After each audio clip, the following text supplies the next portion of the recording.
Bro நீங்க first நீங்க 2 நீங்க 3 நீங்க 4 நீங்க 5 ஓகே ப்ரோ ப்ரோ நான் போடுவேன் நீ அடுத்த ஓவர் போடு.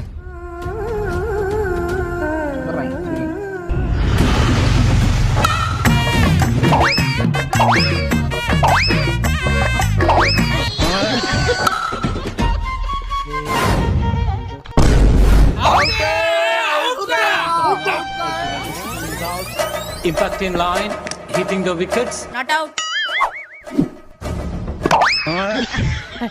ப்ரோ நான் ஓவர் ப்ரோ நான் ஓவர் போறேன். அடுத்த ஓவர் போடு ப்ரோ. அடுத்த ஓவர் போடு. போ. சரியா போ, ஃபீல்டிங் இல்ல போ, நான் போடுறேன் போ. வந்து ப்ரோ அண்ணே முருகனே இந்த ஓவர் மட்டும் நான் போறேன் ப்ளீஸ். இந்த ஓவர் நான் போறேன், அடுத்த ஓவர் நீ போடலாம். ஓகே